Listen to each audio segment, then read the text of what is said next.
Baik. Assalamualaikum warahmatullahi wabarakatuh. Waalaikumsalam warahmatullahi wabarakatuh. Alhamdulillah hari ke-23 ini kita akan membahas pertanyaan yang umum sering ditanyakan. Apakah ada tanda-tanda astronomis atau tanda-tanda di alam ini terkait dengan Lailatul Qadar? Malam kemuliaan yang ditunggu-tunggu pada 10 hari terakhir. Tapi sebelum masuk untuk menjawab, kalau menjawabnya mungkin nanti singkat saja terkait adakah tanda-tandanya, tetapi saya ingin mengajak untuk kita menjelajah langit dulu, memahami langit yang sering dikaitkan bahwa ada tanda-tanda yang menarik pada saat malam Al-Qadar tersebut. Nah, saya mulai dengan motivasi Qur'aniyah ketika kita menjelajah langit, membaca ayat-ayat kauniyah. Seharusnya kita juga membaca ayat-ayat Qur'aniyah. Dalam surat Ali Imran ayat 190-191, kita sudah banyak yang sudah hafal. A'udzubillahi minasyaitonirrajim. Inna fi khalqis samawati wal ard wa ikhtilafil laili wan nahar la ayati lil albab.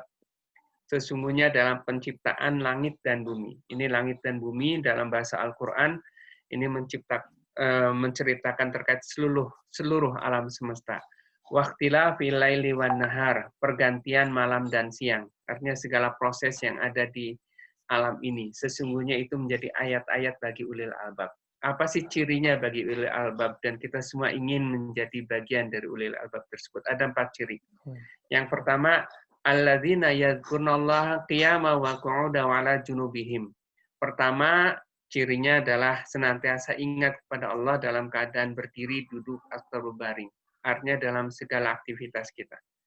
Kemudian yang kedua, wa yatafakkarna fi khalqis samawati wal ard. Yang kedua adalah senantiasa bertafakur terkait dengan penciptaan langit dan bumi. Dan sore ini kita akan saya ajak untuk bertafakur tentang penciptaan langit. Apabila dijumpai sesuatu yang mengagumkan, maka dia mengatakan, Rabbana ma khalaqta hadza batila. Tuhan, kami tidak engkau ciptakan semua ini dengan sia-sia. Langit demikian luasnya, dan nanti akan saya ceritakan bagaimana kecilnya bumi ini dibandingkan dengan benda-benda langit secara umum. Namun penjelajahan ilmiah seorang ulil albab, seorang cendekia itu juga ada batasnya, kemungkinan salah dan khilaf bisa terjadi, maka kita akan seharusnya mengakui subhanak, maha suci engkau ya Allah, hanya Allah saja yang maha suci dari kesalahan, dan jauhkanlah kami dari siksa api neraka. Kami mohon ampun dan kami mohon dijauhkan dari siksa api neraka. Itu 4 ciri ulil albab: berzikir, bertafakur, kemudian mengembalikan kepada Allah, dan senantiasa beristighfar. Ciri ulil albab yang semestinya kita pegang. Kemudian ketika kita membahas ayat-ayat Qur'aniyah dikaitkan dengan ayat-ayat kauniyah yang ada di alam ini, kita membandingkan sains dan Al-Quran, kita sadari bahwa Quran mempunyai domain yang mutlak atau kebenaran yang mutlak. Sedangkan domain sains itu adalah relatif, kebenarannya relatif. Namun keduanya ini bisa kita persatukan dalam konteks tafsirnya. Jadi ketika kita membahas terkait dengan Al-Quran dan sains, yang kita bahas sesungguhnya adalah tafsirnya. Al-Quran punya tafsir, sains pun punya tafsir.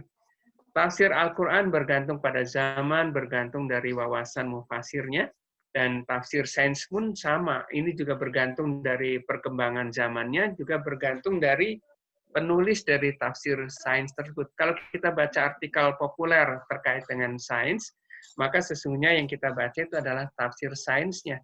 Karena kalau sainsnya mungkin hanya saintis atau ilmuwan saja yang mengerti. Ada rumus-rumusnya, ada mungkin grafik, tabel yang tidak difahami oleh orang awam, maka penulis ilmiah populer itu membuat tafsirnya, menjelaskan dengan bahasa yang mudah untuk dipahami oleh awam. Kita coba untuk membaca ayat-ayat Qur'aniyah sambil merenungi ayat-ayat kauniyah. Kita sudah hafal ini surat Asy-Syams. Wasyamsi wadduhaha. Perhatikan matahari dan cahayanya waktu pagi. Namun pernahkah kita membandingkan dengan ayat kauniyah yang setiap hari kita lihat? Matahari terbit dan nanti terbenam, itu sesungguhnya sangat menarik sekali. Kalau kita perhatikan matahari waktu terbit, demikian juga waktu terbenam, matahari terlihat besar sekali dan cahayanya tidak terlalu menyilaukan. Bandingkan dengan saat siang hari. Pertanyaannya, mengapa matahari pada pagi hari ini terlihat besar? Ukurannya sesungguhnya tetap saja. Hanya sekitar setengah jari kalau kita lencangkan seperti ini ya. Itu hanya sekitar setengah jari. Jadi atau setengah derajat. Tapi mengapa tampak besar? Nah ini sesungguhnya karena persepsi manusia. Manusia mengukur segala sesuatu hanya berdasarkan perbandingan. Membandingkan sesuatu besar atau kecil karena ada pembandingnya. Matahari tampak besar karena dibandingkan dengan latar depan berupa bukit, mungkin pohon, mungkin bangunan yang di kejauhan itu terlihat kecil. Sehingga kemudian kita akan mempersepsikan matahari ini tampak besar. Karena sesungguhnya matahari tetap saja. Tapi pada siang hari, matahari dibandingkan dengan langit yang sangat luas sekali, maka matahari kelihatan kecil. Apalagi dengan cahayanya yang sangat menyilaukan, matahari tampak kecil. Sesungguhnya matahari tetap seperti itu. Jadi, dalam kehidupan sosial, kita pun sering melakukan penilaian itu hanya berdasarkan penilaian yang relatif. Ini yang kadang-kadang kemudian membuat kita menjadi sombong, pada sisi lain kita menjadi rendah diri. Ketika kita membandingkan dengan orang-orang yang lebih rendah, dari segi ilmunya, dari segi kekayaannya, dari segi pangkatnya, dari segi derajat sosialnya, maka kadang-kadang kemudian membawa kita menjadi sombong, menjadi angkuh, menjadi bangga diri. Pada sisi lain, kita kemudian merasa menjadi sangat lemah, sangat kecil, sangat hina ketika kita membandingkan dengan orang yang lebih kaya, lebih banyak ilmunya, lebih tinggi derajatnya, lebih tinggi pangkatnya, lebih tinggi jabatannya, dan seterusnya. Nah, sesungguhnya kita harus pandai bersyukur dengan melihat yang sebut saja yang lebih dari kita, dan kita harus tawadhu atau merendah diri ketika kita membandingkan dengan yang lebih lagi. Dan itu sesungguhnya inti dari surat Asy-Syams ada di bagian tengah surat tersebut. Wa nafsi wa masawwaha falhamaha fujura wa taqwaha. Qad aflaha man zakkaha wa qad khaba man dassaha. Dan pada manusia itu, dan pada jiwa manusia serta penyempurnaannya, dan diilhamkan pada jiwa manusia itu ketakwaan dan kefasikan dan ketakwaan. Dan sungguh beruntunglah orang yang membersihkan jiwanya dan merugilah orang yang mengotorinya. Jadi sungguhnya ketika kita membaca ayat kauniyah, matahari yang terbit pada saat pagi hari itu menjadi pelajaran bahwa seringkali kita menilai sesuatu itu hanya dengan ukuran-ukuran yang relatif. Kalau kita bisa menjaga jiwa kita, maka kita senantiasa mensyukuri nikmat-nikmat yang kita terima lebih dibandingkan dengan banyak orang yang mungkin lebih menderita dari kita, lebih kurang beruntung dibandingkan dengan kita. Tapi pada sisi lain, kita juga mesti tawadhu, merendah diri ketika kita menyadari bahwa banyak orang yang lebih dari kita. Lebih kaya, lebih mulia, lebih banyak ilmunya, sehingga kita harus juga menyadari bahwa tidak boleh keangkuhan itu kemudian membelenggu kita. Itulah salah satu hikmah terkait dengan surat Asy-Syams dan terkait dengan matahari terbit di kaki langit. Sehingga Imam Al-Ghazali pernah berpesan kira-kira seperti ini. Jadilah muslim itu seperti matahari. Ia bersinar karena kualitas pribadinya dan ia mampu menerangi dan menghangatkan sekitarnya. Mampu memberi manfaat bagi masyarakatnya. Jadi, marilah kita jadi seperti matahari yang senantiasa memberikan manfaat dan memberikan penerangan bagi sekitarnya. Kemudian yang kedua yang saya ingin juga ajak untuk kita renungi, itu sinkronisasi bulan dan matahari. Setiap purnama kita melihat purnama wajahnya ini terus. Man on the moon. Atau orang Jawa Barat, orang Sunda menyebutnya Nina Anteh dengan kucing candramawatnya. Pertanyaannya, mengapa bulan dari masa ke masa bentuknya seperti ini saja? Tentu pada awal pembentukan bumi dan bulan, bentuknya tidak seperti ini kalau ada makhluk yang bisa melihatnya. Ini disebabkan karena ada proses sinkronisasi. Kita tahu bulan mengitari matahari, bulan mengitari bumi, dan antara bulan dan bumi ini ada interaksi. Interaksi gaya gravitasi yang menyebabkan adanya efek pasang surut.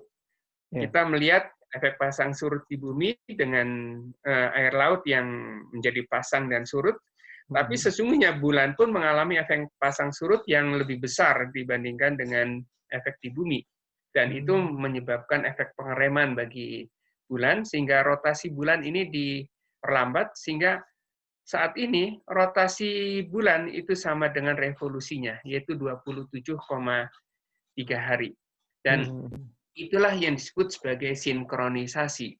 Dan kelak nanti, bumi pun bisa menjadi sinkron, yaitu ketika 1 bulan sama dengan 1 hari di bumi. Itu kira-kira setara dengan 48 hari menurut ukuran sekarang. Nah, apa maknanya? Kalau kita pelajari sinkronisasi bumi dan bulan, dalam sistem sosial, dalam sistem keluarga, selalu ada sinkronisasi penyesuaian. Pemimpin harus menyesuaikan dengan yang dipimpinnya. Demikian juga yang dipimpin harus menyesuaikan dengan pemimpinnya. Dalam keluarga pun sama. Ayah, bunda, dan anak-anak itu juga saling menyesuaikan. Itu proses sinkronisasi. Sehingga Rasul pernah berpesan, sebaik-baik pemimpin adalah yang kamu cintai dan dia mencintai kamu, kamu doakan dan dia mendoakan kamu. Dan seburuk-buruk pemimpin adalah yang kamu benci dan dia membenci kamu, kamu hujat dan dia menghujat kamu. Jadi mestinya dalam sistem sosial, dalam sistem organisasi, dalam masyarakat, demikian dalam keluarga, harus ada proses sinkronisasi supaya sistem tersebut menjadi sistem yang stabil, seperti halnya sistem bumi dan bulan. Itulah pelajaran yang bisa kita ambil dari proses sinkronisasi dari bulan purnama yang setiap bulan kita lihat. Fenomena ketiga yang ingin saya ajak untuk kita juga renungkan, itu fenomena pelangi. Pelangi dijadikan lagu anak-anak juga. Iya. Merah, kuning, hijau, itu di sangat indah. Biru. Ya, ya, sesungguhnya ya ini di langit biru menjadi latar belakang. Nah, pelangi ini kejadiannya sesungguhnya hanya karena cahaya matahari dihamburkan oleh butir-butir hujan pada arah yang berlawanan dari arah matahari. Jadi, kalau kita lihat di gambar sini, itu di hadapan kita itu ada hujan, terjadi hujan, dan di belakang kita ada cahaya matahari. Nah, cahaya matahari dibiaskan oleh butir-butir hujan membentuk pelangi. Dan ini menggambarkan bahwa cahaya matahari yang tampaknya seolah-olah tidak berwarna, itu ketika diuraikan menunjukkan keindahan. Tetapi ketika dia bersatu, dia tidak menunjukkan keindahan. Warna-warni yang ada di alam, hijaunya dedaunan, merahnya mawar, kemudian ada bunga yang berwarna-warni. Itu disebabkan karena ada cahaya matahari yang memancarkan dengan berbagai panjang gelombang. Dan sebut saja hijaunya daun, ini karena cahaya matahari, semua spektrum cahayanya diserap kecuali warna hijaunya. Warna merah menjadi tampak ketika semua warna dari cahaya matahari itu diserapnya, dan cahaya merahnya yang dimunculkan. Jadi, keanekaragaman cahaya matahari ini hanya ditunjukkan untuk menunjukkan keindahan, bukan untuk menunjukkan perbedaan. Coba kita lihat dalam fenomena sosial dan kita baca surat ini. Surat Az-Zariyat ayat 13. Kita semua banyak yang hafal ini. A'udzubillahi minasyaitonirrajim. Ya ayyuhan nas inna khalaqnakum min dzakari wa unsa wa ja'alnakum syu'uban wa qabaila lita'arafu. Hai manusia, sungguhnya kami menjadikan kalian dari seorang laki-laki dan seorang perempuan dan menjadikan kamu bersuku-suku dan berbangsa-bangsa. Untuk apa? Lita'arafu. Dalam pandangan sederhana kita, ketika kita melihat bersuku-suku dan berbangsa-bangsa, mungkin gambaran itu menjadi perpecahan. Tapi di sini lita'arafu. Bersuku-suku dan berbangsa-bangsa itu sesungguhnya untuk saling mengenal. Mengapa untuk saling mengenal? Karena tidak mungkin kita dalam kelompok besar itu bisa saling mengenal secara keseluruhan. Tapi justru di kelompok-kelompok kecil. Mungkin kita pengalaman saat kita menjadi siswa atau menjadi mahasiswa. Saat ospek atau saat mos, kita dibikin kelompok-kelompok kecil. Bahkan di dalamnya diminta untuk membuat yel-yel sendiri. Nah, dalam kelompok kecil kita bisa saling mengenal. Teman kita hobinya apa, lahirnya di mana, keluarganya berasal dari mana, kita bisa mengenal lebih jauh. Nah, demikian juga adanya bersuku-suku dan berbangsa-bangsa, demikian juga adanya organisasi-organisasi, itu sesungguhnya menunjukkan kesamaan. Ada kesamaan cita rasanya, kesamaan bahasanya, kesamaan minat. Jadi untuk bisa saling mengenal lebih baik lagi. Tetapi masing-masing kelompok, masing-masing suku, bangsa, itu tidak boleh mengaku lebih daripada yang lain. Inna akramakum indallahi atqakum. Sungguhnya yang paling mulia di antara kamu adalah yang paling bertakwa. Sungguhnya Allah Maha mengetahui dan Maha mengenal. Jadi pelajaran yang kita pelajari dari pelangi yang ada sebagai ayat kauniyah dan ayat Qur'aniyah ini mengatakan bahwa keberagaman mestinya itu untuk menunjukkan keindahan. Seperti keindahannya pelangi, seperti keindahan alam yang kita lihat, yang sesungguhnya itu muncul karena adanya cahaya matahari dengan berbagai spektrumnya. Nah, sekarang saya masuk terkait dengan posisi kita di semesta alam ini. Kita melihat langit, apakah langit itu yang biru ini? Langit tidak selalu biru. Pada saat matahari terbit dan matahari terbenam, kita melihat langit yang berwarna merah. Dan pada malam hari, kita melihat langit yang berwarna hitam. Karena tidak ada cahaya matahari. Dan kalau kita menjadi astronot, kita akan melihat langit yang hitam seperti ini, dan matahari dan bulan bisa berdampingan, karena tidak ada hamburan oleh atmosfer. Dan langit itu sesungguhnya warna-warna langit itu hanya karena spektrum atau katakan hamburan cahaya matahari. Di dalam Al-Quran kita baca terkait dengan sab'a samawat, 7 langit. Sab'a samawati tibaqa, 7 langit yang bertingkat-tingkat. Nah, apakah yang dimaksud dengan 7 langit tersebut? Dulu dalam konsep yang lama memang kita menggunakan manusia dalam perkembangan sainsnya menganggap bumi ini sebagai pusat geosentrik, jadi sebagai pusatnya. Langit pertama ada bulan, kemudian ada Merkurius, ada Venus, ada matahari, ada Mars, ada Jupiter, ada Saturnus. Itu 7 benda langit yang kemudian diasosiasikan sebagai penguasa langit. Dan itu dianggap mempengaruhi manusia dari jam ke jam. Dan itu yang menyebabkan nama-nama hari pun ada 7. Jadi hari yang dipengaruhi oleh Saturnus disebut hari Saturnus atau Saturday. Kemudian jam berikutnya dipengaruhi oleh Jupiter, Mars, matahari, kemudian Venus, Merkurius, dan bulan. Kemudian balik lagi siklus 7 hari, dan jam 24 jam berikutnya kemudian jatuhnya di matahari, maka disebut hari matahari atau Sunday. Dan seterusnya ada hari matahari, ada hari bulan, yaitu Monday, kemudian hari Mars, Tuesday, kemudian hari Merkurius itu Wednesday, kemudian hari Jupiter itu Thursday, dan hari Venus itu Friday. Jadi, nah, tapi apakah langit itu berlapis-lapis seperti ini, jadi ungkapan 7 langit itu tidak harus dimaknai 1, 2, 3, 4, 5, 6, 7. Jadi bukan seperti itu.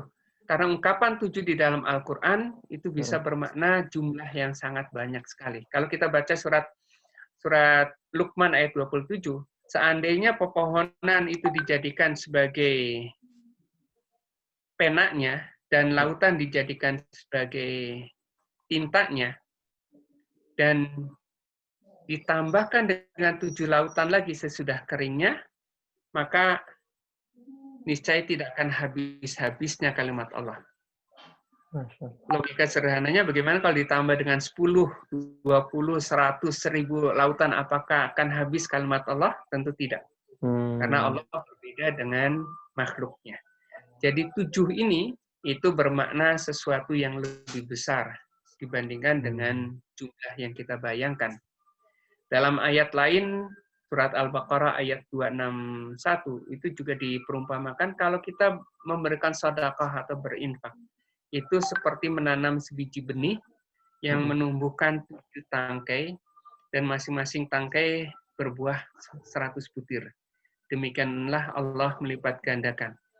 Jadi ini 7, 70, 700. Ada ayat lain mengatakan bahwa orang yang berdosa tersebut, orang yang berdosa akan diikat dengan belenggu yang panjangnya 70 hasta.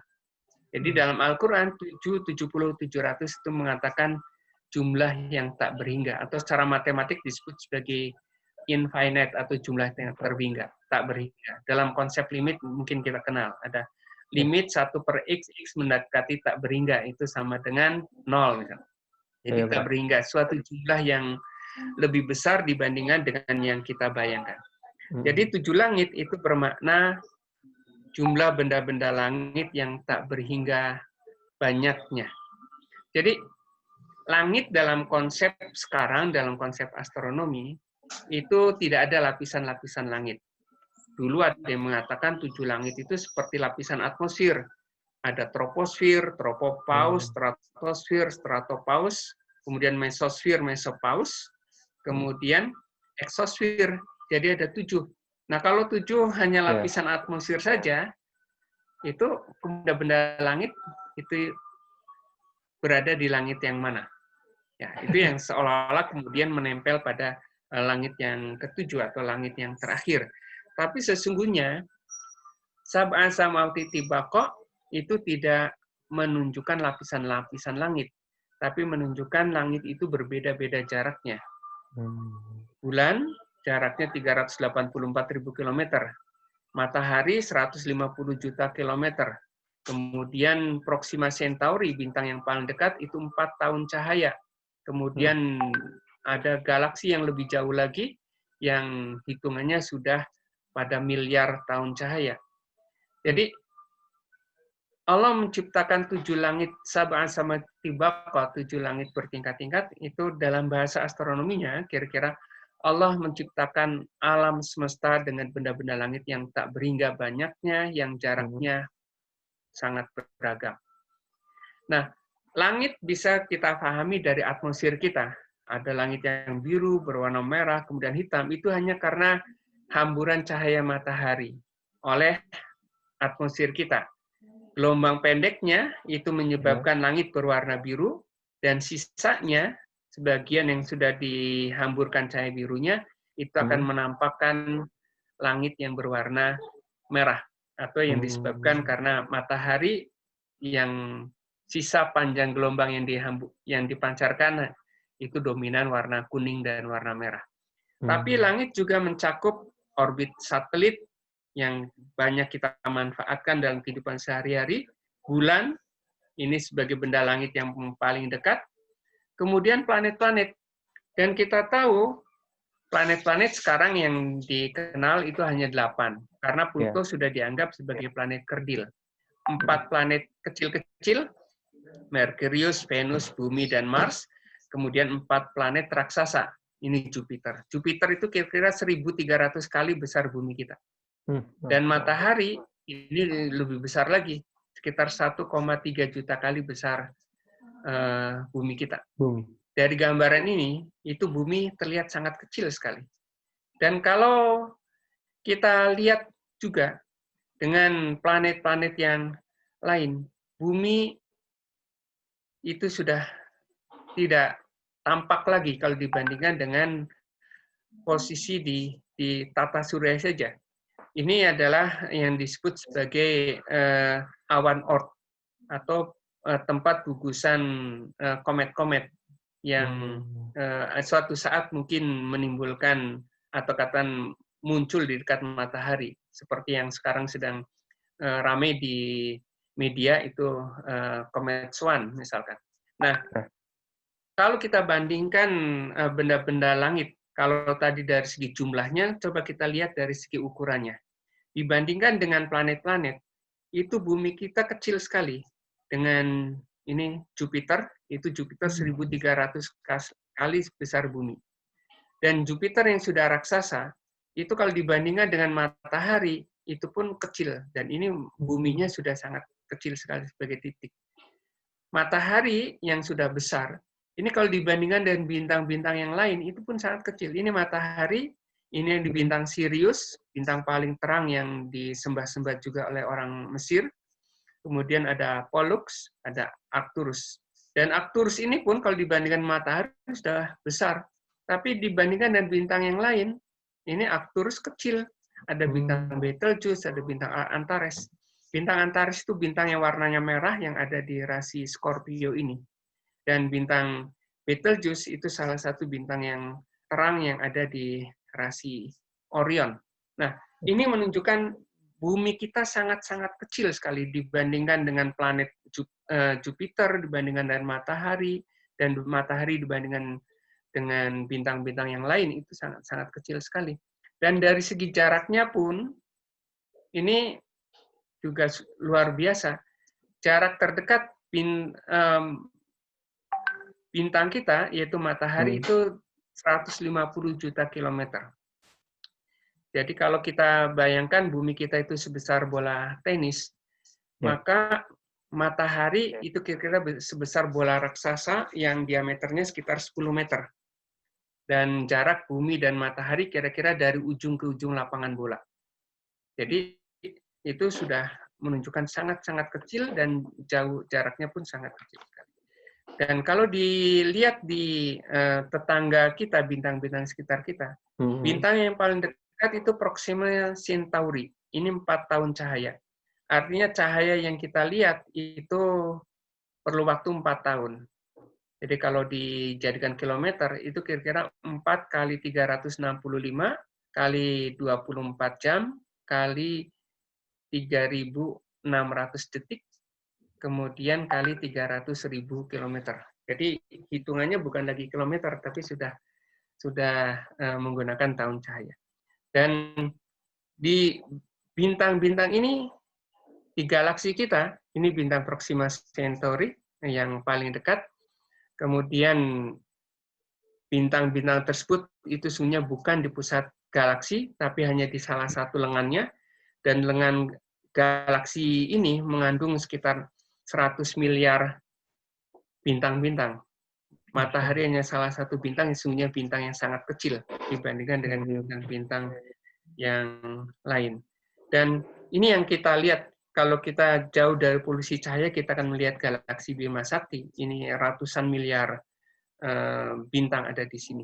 Dan di tetangga kita ada juga, selain ini ada juga nebula yang juga menjadi tempat pembentukan bintang-bintang. Nah, ini galaksi kita, bentuknya kira-kira seperti ini. Ini berdasarkan pengukuran astronomi itu bisa diketahui bahwa galaksi kita kira-kira bentuknya seperti ini. Dan matahari itu bukan di pusat galaksinya. Dari ujung ke ujung, ini sekitar 100.000 tahun cahaya, dan matahari jaraknya dari pusat hanya sekitar 30.000 tahun cahaya. Dan galaksi kita, galaksi Bima Sakti, ini hanya salah satu galaksi. Dengan ratusan miliar bintang, itu sesungguhnya Kita mempunyai banyak tetangga-tetangga galaksi yang lain, dan galaksi-galaksi tersebut ini membentuk gugusan-gugusan galaksi yang disebut sebagai super cluster. Jadi hampir setiap titik di sini ini mungkin berisi sangat banyak galaksi, dan galaksi-galaksi tersebut membentuk gugusan-gugusan atau filamen-filamen seperti ini. Jadi seperti apa ya, umbai-umbai kapas yang isinya ini bisa juga ratusan miliar galaksi lagi, dan masing-masing galaksi itu ada ratusan miliar bintang. Di dalamnya ada yang disebut sebagai void, daerah-daerah kosong. Itulah langit yang sangat besar yang dalam Al-Quran disebut sebagai sab'a samawat atau tujuh langit. Dan struktur alam semesta itu sebagai filamen-filamen seperti ini menjadi jejaring dari rangkaian galaksi-galaksi yang masing-masing titik di sini itu berupa galaksi yang isinya ratusan miliar bintang. Ya, demikian besarnya alam semesta tersebut. Nah, bumi itu memang terlalu kecil di tengah keluasan alam semesta. Lalu kemudian kita masuk pada Lailatul Qadar. Karena Lailatul Qadar ini kemudian dikaitkan pada saat malaikat turun bersama dengan malaikat Jibril pada Lailatul Qadar atau pada malam Al-Qadar tersebut. Dan ini disebutkan dalam surat Al-Qadar. A'udzubillahi minasyaitonirrajim. Inna anzalnahu fi lailatul qadar. Sungguhnya Al-Qur'an itu diturunkan pada malam Al-Qadar. Wa ma adara kama lailatul qadar. Wa ma adara kama lailatul qadar. Apa sih yang disebut sebagai malam Al-Qadar tersebut? Lailatul qadri khairum min alfi syahr. Malam Al-Qadar tersebut atau malam kemuliaan tersebut lebih baik dibandingkan dengan 1000 bulan. Ini yang kemudian dikejar oleh kaum muslimin untuk mencari kemuliaan malam kemuliaan tersebut, karena ini lebih baik dibandingkan dengan 1000 bulan. 1000 bulan itu berarti lebih dari 80 tahun. Kalau dibandingkan kita beribadah seumur hidup kita, dibandingkan dengan kalau kita kemudian beribadah dan mendapatkan malam Al-Qadar tersebut, tentu ini lebih baik dari 1000 bulan. Apa yang disebut sebagai malam Al-Qadar yang di dalamnya itu lebih baik daripada 1000 bulan? Atau mengapa itu lebih baik daripada 1000 bulan? Tanazzalul malaikatu warruh fiha bi'idzni rabbihim min kulli amr. Jadi pada malam itu diturunkan pada para malaikat dan ruh, yaitu Jibril, dengan izin Tuhannya untuk mengatur segala urusan. Dan sejahteralah pada malam tersebut. Hiya hatta salamun hiya hatta mata'il fajr. Kesejahteraan pada malam itu sampai terbit fajar. Nah, ini yang ditunggu oleh kaum muslimin untuk mendapatkan Lailatul Qadar, dengan beribadah, dengan beriktikaf, dengan baca Al-Quran, dengan melakukan Qiyamul Lail, karena berharap pada malam itu mendapatkan malam kemuliaan. Tandanya pada malam itu semua malaikat, atau katakan banyak malaikat yang turun, demikian juga dengan malaikat Jibril. Dan semuanya akan melaksanakan urusan atau tugas-tugas yang diberikan oleh Allah, dan pada malam itu lebih baik daripada 1000 bulan. Yang menjadi pertanyaan kemudian, apakah ada tanda-tanda di alam yang menunjukkan bahwa suatu malam tersebut, apakah malam tadi atau malam sebelumnya atau nanti malam-malam ganjil sesuai dengan hadis Rasul pada 10 terakhir ini menjadi malam Al-Qadar, itu yang menjadi pertanyaan. Hadis-hadis tidak menyebutkan secara eksplisit terkait dengan Lailatul Qadar tersebut, hanya memberikan tanda-tandanya saja, bahwa carilah Lailatul Qadar itu pada 10 terakhir, 10 malam terakhir, terutama pada malam-malam ganjil. Pada hadis yang disebutkan oleh Abu Hurairah, diceritakan ketika para sahabat saling berbincang terkait dengan tanda-tanda Lailatul Qadar. Apakah tanda-tanda Lailatul Qadar? Maka Rasulullah kemudian mengingatkan, siapakah dari kalian yang masih ingat tatkala bulan muncul dan bulan berukur setengah nampan atau setengah lingkaran.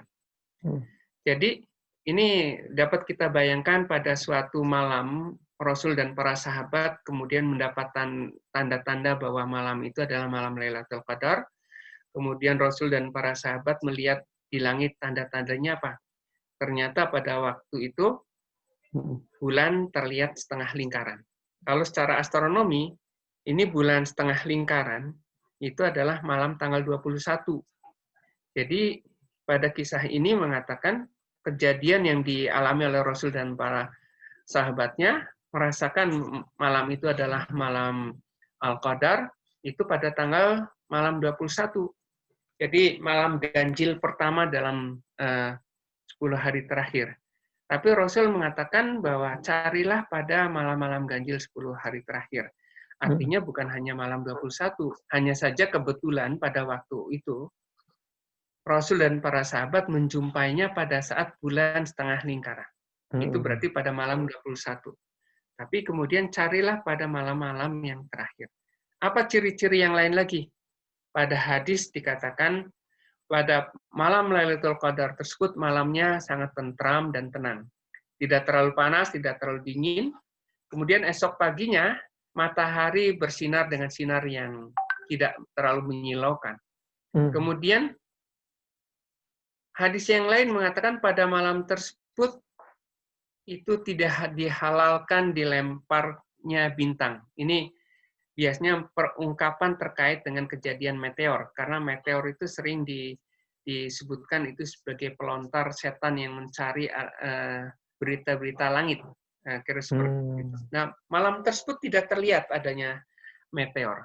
Jadi betul-betul tenang, kemudian pada pagi harinya matahari bersinar sangat lembut sekali, kemudian juga tidak terlalu panas, tidak terlalu dingin. Nah, apakah ini kemudian bisa kita tafsirkan bahwa suatu malam itu ketika sebut saja tidak terlalu panas, tidak terlalu dingin, kemudian langitnya sangat tenang, tidak ada meteor, kemudian matahari saat pagi harinya terlihat sangat tidak terlalu menyilaukan. Sangat sulit ini kemudian dijadikan sebagai gambaran umum secara astronomi. Karena malam itu sifatnya lokal. Di Indonesia malam, di Amerika siang. Jadi tidak bisa kemudian ketika kondisi yang disebutkan ini, kemudian mengatakan itulah malam Lailatul Qadar. Tapi di Amerika saat itu sedang siang hari. Jadi dari hadis ini sesungguhnya menceritakan bahwa Lailatul Qadar itu lebih ke arah bagaimana seseorang itu merasakan ketentraman, merasakan sesuatu yang mungkin tidak seperti malam-malam biasanya. Malam yang sangat tenang, kemudian paginya cahaya matahari sangat lembut, itu dirasakan bagi orang yang sebut saja melakukan ibadah dengan qiyamul lail, dan baca Al-Quran, dengan zikir, mungkin dalam kondisi yang normal juga dalam kita melakukan iktikaf di masjid, maka kemudian Allah memberikan ketenangan sehingga merasakan seolah-olah kondisi yang digambarkan dalam hadis ini. Dan malam itu sungguh luar biasa, dan dalam Al-Quran tadi disebut kalau seseorang mendapatkannya itu lebih baik daripada 1000 bulan. Nah, dari hadis-hadis ini yang tampak sebagai tanda fisik yang bisa dilihat di langit itu hanya dari kondisi bulan yang tadi setengah lingkaran. Itu hanya menunjukkan bahwa itulah awal dari Lailatul Qadar, itu malam tanggal 21. Tapi ada hadis yang lain mengatakan carilah pada malam-malam ganjil pada 10 malam terakhir. Ya.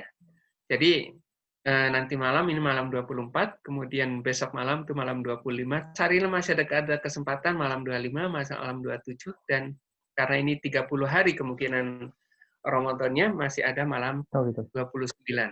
Kalau kita laksanakan dengan sungguh-sungguh, kemudian kita mendapatkan suasana seperti ini, seolah langit sangat tenang, kemudian pagi kita merasakan matahari yang tidak terlalu menyilaukan, mungkin kita memang betul mendapatkan Lailatul Qadar. Apalagi ada hadis yang mengatakan bisa jadi malam Lailatul Qadar itu sampai terbawa mimpi. Jadi ada sahabat yang menceritakan bahwa merasakan mendapatkan malam Al-Qadar tersebut. Jadi ciri-ciri ini itu mungkin lebih menggambarkan suasana batin, suasana kejiwaan orang yang sudah berupaya untuk beribadah dengan sebaik-baiknya hanya mencari ridha Allah, mardhatillah, dan kemudian Allah memberikan ketenangan. Malaikat turun untuk melaksanakan tugas masing-masing, dan tentu malaikat itu memberikan ketenangan, ketentraman pada hamba-hambanya yang melakukan ibadah malam pada Ramadan ini. Saya kira demikian, mudah-mudahan memberikan gambaran ketika kita tadi menjelajah keluasan langit, mengambil hikmah langit di dalamnya, dan juga mudah-mudahan dengan uraian ini juga memperkuat kita untuk melaksanakan ibadah-ibadah Ramadan ini. Menjelang akhir Ramadan masih ada kesempatan untuk mencari malam Al-Qadar yang nanti ciri-cirinya tentu bisa dirasakan oleh masing-masing hamba Allah yang melaksanakannya. Sekian, Assalamualaikum warahmatullahi wabarakatuh. Waalaikumsalam warahmatullahi wabarakatuh. Masya Allah. Berarti bisa jadi lebih personal itu tadi ya, Prof ya? Ada kecenderungan seperti itu, karena tentu bagaimana kualitas ibadah itu hanya Allah yang tahu, dan masing-masing pribadi itu kualitasnya berbeda-beda, dan tentu perasaan yang dirasakan masing-masing jiwa juga akan berbeda. Tapi Rasul hanya memberikan gambaran yang umum saja, carilah pada 10 hari terakhir. Siap. Masya Allah, teman-teman, gimana? Merinding banget dengerin ini dari tadi. Ya Allah, kok hati di 10 malam terakhir masih deg-degan, belum tenang. Ya Allah, semoga dapat malam Lailatul Qadar ya, teman-teman. Teman-teman boleh siapin pertanyaannya. Kita akan terus berlanjut. Masih ada sekitar 20-30 menit lagi. Insya Allah Profesor Jamal akan bersedia menjawab pertanyaan teman-teman, baik itu tentang malam Lailatul Qadar ataupun tentang falakiyah. Gitu teman-teman. Masya Allah, masih belum bisa tanya apa-apa nih Prof. Aduh, masih kebayang, ya Allah, gimana rasanya tentram dapat Lailatul Qadar gitu. Kalau sejauh ini Prof, apakah dari pengalaman pribadi Prof Jamal merasakan tanda-tanda tadi, Prof? Secara pribadi saya belum merasakan apakah betul itu tanda dari malam Al-Qadar, walaupun sebetulnya sudah berupaya melakukan qiyamul lail sebaik-baiknya, membaca Al-Quran, mungkin ditambah dan ibadah-ibadah yang lain. Ada saat-saatnya merasakan ketentraman, ada saat-saatnya merasakan kenikmatan dalam beribadah, tetapi tidak meyakini apakah betul bahwa malam tersebut itu adalah malam Al-Qadar yang dijanjikan Allah yang lebih baik dari 1000 bulan tersebut. Memang dalam konsep takwa pun itu tidak ada batasan yang secara kuantitatif bisa menjadi ukuran kita mencapai suatu tingkatan tertentu. Yang lebih utama adalah bagaimana kita terus berupaya menjadi lebih baik dan lebih baik lagi. Karena yang dinilai itu adalah usahanya. Sedangkan hasilnya kita serahkan kepada Allah, hanya Allah yang menilai, tapi kita berupaya semuanya diniatkan hanya karena mencari ridhonya. Masya Allah. Jadi kita terus, ya maksudnya terus berusaha ya Prof ya, terlepas itu kita merasakan apakah ada ketentraman ataupun sebaliknya, balik lagi hasilnya ya kita serahin sama-sama ke Allah Subhanahu wa taala. Bismillah. Masya Allah, udah banyak yang nanya nih, Prof. Saya izin membacain ya, Prof. Ya, silakan.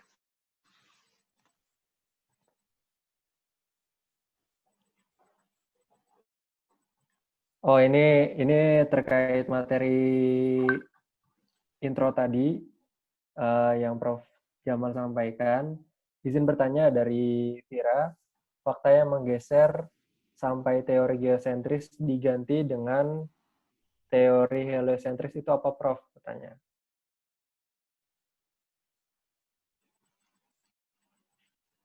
Ya, tentu ini perkembangan dari sains ya. Ilmu manusia itu berdasarkan hasil observasi empirik itu terus berkembang. Dulu orang hanya melihat bulan mengitari bumi, kemudian planet-planet yang paling terang yang bisa dikenali pada waktu itu ada Merkurius, Venus, kemudian Mars, Jupiter, Saturnus. Itu tampak mengitari bumi, kemudian disimpulkan bumilah sebagai pusat alam semesta. Tapi dalam penelitian atau dalam pengamatan selanjutnya, kemudian ada keanehan-keanehan yang tidak bisa dijelaskan bahwa benda-benda langit tersebut mengitari bumi. Akhirnya kemudian disimpulkan bahwa benda-benda langit tersebut, kecuali bulan tetap akhirnya disimpulkan mengitari bumi, tapi Merkurius, Venus, Mars, Jupiter, Saturnus itu mengitari matahari, sehingga lahirlah yang disebut sebagai heliosentris. Tapi dalam perkembangan selanjutnya, heliosentris pun itu hanya salah satu bagian dari satu sistem planet di tata surya. Iya. Tapi matahari bukan pusat alam semesta. Matahari bersama ratusan miliar bintang itu mengitari pusat galaksi. Dan nanti galaksi bersama galaksi-galaksi yang lain itu juga tidak diam, tapi mengitari pusat masanya. Bahkan ada yang disebut sebagai pusat penarik dari galaksi-galaksi tersebut. Nah, jadi pergeseran pemahaman itu adalah perkembangan dari sains. Jadi seperti di awal saya sebutkan, sains itu sifatnya relatif. Kebenarannya relatif bergantung dari bukti-bukti yang diperoleh. Di awal dulu, bukti-bukti menyimpulkan bumi sebagai pusat alam semesta. Ya benar pada saat itu. Tapi kemudian zamannya Kopernikus itu berubah lagi.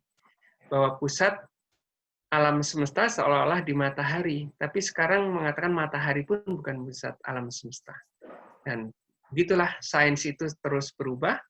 Dan kebenaran sains memang relatif bergantung dari bukti-bukti yang dikumpulkan. Dan suatu kebenaran sains bisa saja kemudian nanti digugurkan dengan bukti-bukti yang lain yang menghasilkan teori-teori baru. Masya Allah. Seperti itu ya Teh Vira. Jadi ini juga ngebalikin lagi, ngelurusin lagi mindset kita bahwa sains itu sifatnya relatif gitu. Karena kadang kan nggak jarang kita seiring berjalannya waktu, mungkin lingkungan juga terpengaruh dari sana, seakan-akan memisahkan antara agama dengan sains dan dengan ilmu pengetahuan. Gitu. Ada lagi nih Prof dari Ririn Maharani. Profesor, terima kasih banyak atas ilmunya. Sangat menambah wawasan, juga menambah kecintaan saya terhadap ilmu astronomi, katanya Prof. Masya Allah. Mengenai Lailatul Qadar, kan kadang hilal dan penentuan Idul Fitri itu berbeda setiap daerah. Apa itu akan mempengaruhi perhitungan malam Lailatul Qadar? Karena dijelaskan malam Lailatul Qadar itu pada malam ganjil. Karena jika berbeda hari, maka ganjil genapnya pun berbeda. Terima kasih banyak, Profesor. Ya, ini juga menjadi hal yang memang harus kita pahami bersama. Ibadah itu bersifat lokal. Sehingga termasuk menentukan awal Ramadan itu pun sesungguhnya bersifat lokal. Bisa jadi di Indonesia itu berbeda dengan di Arab Saudi, yang seperti sering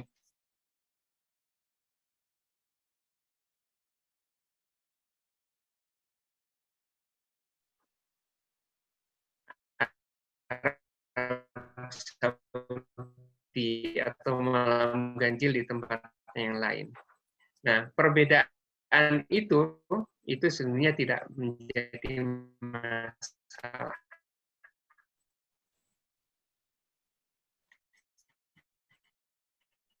Ibadah kan pada keyakinan. Kalau kita yakin bahwa malam ini adalah malam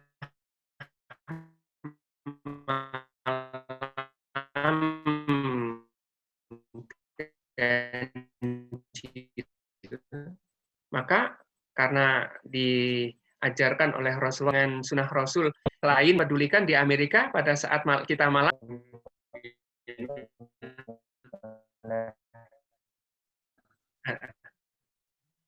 boleh di-share. Masya Allah. Terima kasih, Prof. Insya Allah nanti teman-teman tim Ramadan akan persiapan juga termasuk dokumennya.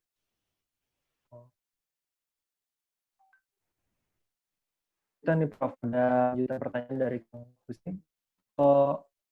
Mungkin gini maksudnya, kalau tanda yang lebih personal kayak yang tadi telah disebut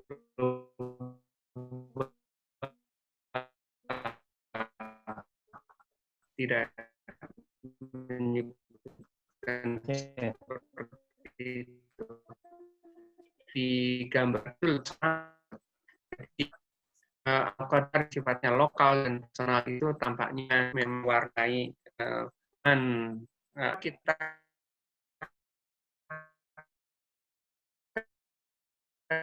proses. Sama halnya kita mencari Lailatul Qadar itu juga suatu proses. Tidak ada sesuatu yang dilakukan dengan tanpa yang sungguh-sungguh. Kita harus melaksanakan dengan sungguh-sungguh sehingga Lailatul bisa kita peroleh dan tujuan utama sama Ramadan menuju pada tingkat takwa kita capai. Jadi ketakwaan adalah suatu proses untuk menjadi terus lebih baik dan lebih baik lagi dengan jiwa wiqayah atau kehati-hatian. Dan kita juga mencari Lailatul Qadar dengan kesungguh-sungguhan. Mudah-mudahan Allah melimpahkan ketenangan dan itu bagian dari Lailatul Qadar yang kita cari. Amin. Insyaallah. Terima kasih banyak Prof. Mungkin sedikit boleh Prof ajakannya buat teman-teman semua berdonasi menekan donasi terbaik untuk pembuatan hal itu. Ya, yang terbaik dalam Ramadan ini saya dan satu upaya yang dilakukan oleh sama dan ITB dan Unpad adalah pembuatan ventilator. Sehingga marilah kita upayakan dukung dengan sebagian dari rezeki kita bisa kita donasikan. Jangan menghitung besar kecilnya, tetapi adalah keikhlasan kita untuk saling membantu. Dan ini adalah adang kesempatan kita untuk mencari Lailatul Qadar dan kepedulian kita. Marilah kita donasi untuk pembuat ventilator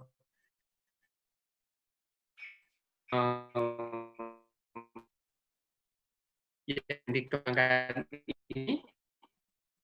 Demikian juga untuk kepedulian kita dalam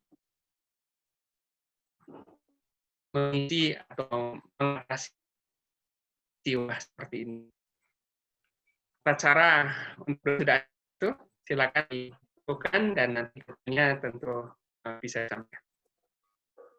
Ya, terima kasih banyak Prof. Jamal. Saya selalu bertemu di tengah 044 4409 atas nama Roma Ahmad Salman. Teman-teman juga jangan lupa untuk mencantumkan digit terakhir, yaitu kode unik berupa 02 sebesar 100.020 rupiah. Itu teman-teman. Fungsinya adalah untuk memudahkan teman-teman dari tim Ahlan Ramadan melacak donasi dari teman-teman.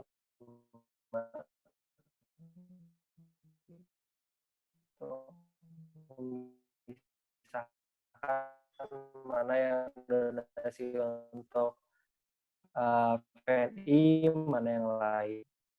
Banyak konfirmasi untuk mengenai ya lewat bit.ly. Teman-teman di sana juga bisa lihat ada QR code yang bisa di-scan sekarang real time, mungkin tinggal scan, bisa menggunakan Dana, OVO, GoPay, Link aja, dan banyak lagi.